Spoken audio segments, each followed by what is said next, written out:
Jadi ini kita harus pahami bersama, institusi Garuda sebenarnya secara teknikal sebenarnya sudah mengalami bankrupt karena practically semua kewajiban jangka panjangnya sudah tidak ada yang dibayarkan, termasuk global sukuk, termasuk himar dan sebagainya. Garuda bangkrut memang karena negara tidak bisa berbisnis dan tidak boleh berbisnis. Itu karena BUMN adalah cara kelola aset negara yang salah. Begini maksudnya, kalau rakyat yang jadi pasar, maka tidak boleh asing atau pemerintah yang mengendalikan suplainya. Oke, sebentar. Kita harus berusaha menjelaskan sisi ekonomi BUMN dari kacamata lainnya. Sungguh, berat memang kalau pemahaman sosialis sudah masuk ke dalam pikiran bawah sadar banyak masyarakat, terutama para politikus yang arah politiknya ke kiri, ke sosialis. Bisnis itu akan berjalan baik kalau yang menjalankan adalah mereka yang berpikiran liberal atau bebas. Kita bukan anti-sosialis yang pemerintahnya mengendalikan rakyatnya dengan kekangan yang ketat, di mana itu adalah tingkah sosialis kuno yang dianut banyak aliran partai politik di Indonesia dengan bungkusan nasionalis sosialis. Istilah politiknya ini harus diluruskan pemahamannya. Nasionalis liberal lebih lincah daripada nasionalis sosialis di dalam membangun ekonomi negara. Bahkan Newman mengambil aliran politiknya adalah nasionalis patriotis yang lebih agresif ekonominya sampai ekspansi ke luar negerinya negara bantu full. Pemahaman ekonomi patriotik nasionalis adalah tengah bawah. Baik, kita jelaskan sekali lagi pemahaman politik dan ekonomi dari kaum Newman. Bayangkan ada 4 kolom di depan Anda sahabat. Sisi kiri atas A, kanan atas B, kiri bawah C, dan kanan bawah D.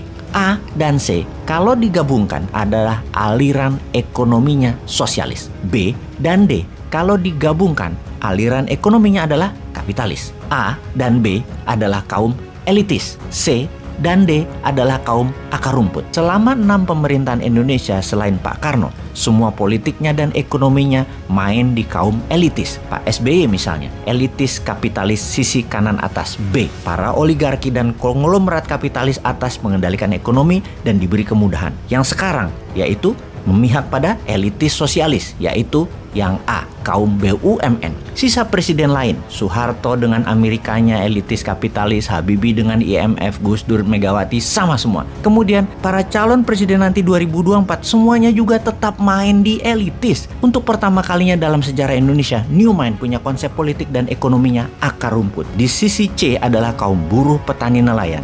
Di sisi D adalah UKM. Ini jelas berlawanan dengan saat ini. Karena jika Newman mendapat mandat, maka 800 BUMN yang berkuasa saat ini tinggal 50. Di mana yang 750 BUMN, pasarnya, bisnisnya akan dibagi-bagi, diberikan kepada 1 juta UKM. Oligarki dengan monopolinya selama ini pasti akan dipecah pasarnya dan fasilitasnya didistribusikan ke 5 juta UKM kelas menengah yang akan menghidupkan 20 juta UKM kelas mikro dan kecil. Jadi mulai paham kenapa ketika BUMN yang telah diprediksi pasti merugi sejak pejabat sekarang punya gaya pemerintahan membangun proyek tidak terlalu produktif, kebanyakan konsumtif, namun keren dilihatnya, membuat banyak BUMN merugi karena semua itu dibangun memakai pinjaman atau hutangan. BUMN gampang dikendalikan oleh kekuatan politik, sementara politik itu bukan ahli ekonomi. Kalau drive-nya politik, maka kegiatan ekonomi bukan cari untung tetapi cari populer. Drive ekonomi harusnya taat pada kebutuhan pasar, bagaimana menciptakan demand dan